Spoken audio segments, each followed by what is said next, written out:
of mixed martial arts. In addition to holding several black belts in traditional martial arts, our teacher had kickboxed professionally and fought underground fights in New York City's Chinatown and Long Island's Native American reservations.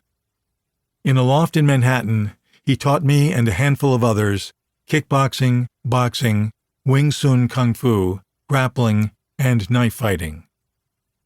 After I got my hands on a copy of Rickson Gracie's Gracie in Action videotape in 1990, my classmates and I watched it over and over.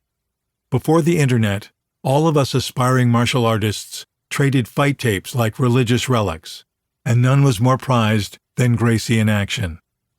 Not only did it introduce us to the Gracies, the first family of Brazilian Jiu Jitsu, but the sight of skinny Brazilians also tackling and choking out kickboxers who were far better than us was eye-opening. This, coupled with Rickson Gracie's provocative mantra that all fights end up on the ground, planted seeds of doubt in my mind about my reliance on punching and kicking. During the summer of 1992, a wrestler friend told me that Rickson, the greatest Gracie, had opened a school in West L.A. I asked him to try to get me a private lesson, and much to my surprise, he called a day later and said, "Be there at 2. Rickson's school is a little hard to find. Go east on Pico. When you hit Sepulveda, look for a fabric store on your right. Park when you see it, then walk down the driveway to the back of the building." "Oh yeah," he added as an afterthought. They wanted to know if this is a lesson or a challenge. I told him it was just a lesson. Make sure to remind them when you get there.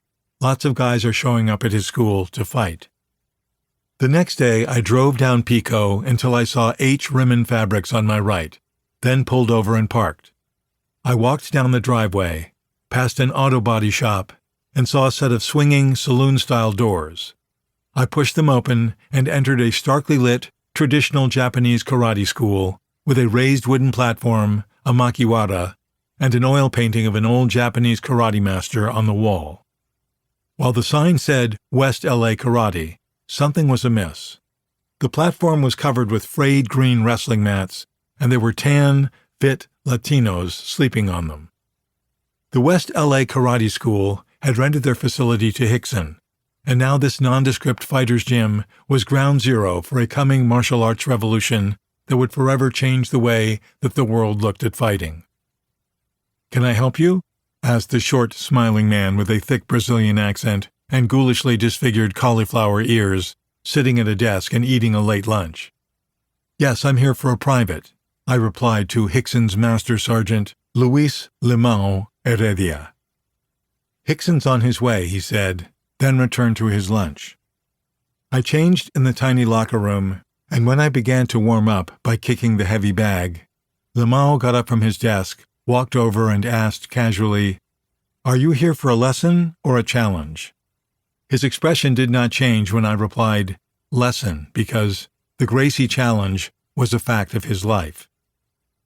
Revolutions are won by force, not words. An important part of the Gracie ethos was, and remains, the Gracie challenge. To prove the effectiveness of their fighting system, the brothers openly challenged other fighters from all styles to test their skills against Jiu Jitsu in as real a fight as they desired. The challenge could be a sporting affair that a tap on the ground at any time would end, but other matches were vale tudo, Portuguese for anything goes. In these fights there were no gloves or short rounds, and only 2 rules: no biting or eye gouging. Unlike America's much tamer UFC, in vale tudo, headbutts, elbows, and knees on the ground were all perfectly legal. Compared to Asian martial arts, Gracie Jiu Jitsu was informal. There were only 5 belts: white, blue, purple, brown, and black, and the only way to get promoted was by defeating higher belts. While Rickson would theoretically fight a challenge, a contender first had to make it through his platoon of incredibly tough blue, purple, and brown belts. The challenges were usually formal and respectful affairs, but could quickly degenerate into beatings if someone broke the social contract by biting, eye gouging, or any other form of unsportsmanlike conduct. Those who violated the social contract, I quickly became aware, were severely handled here. 20 minutes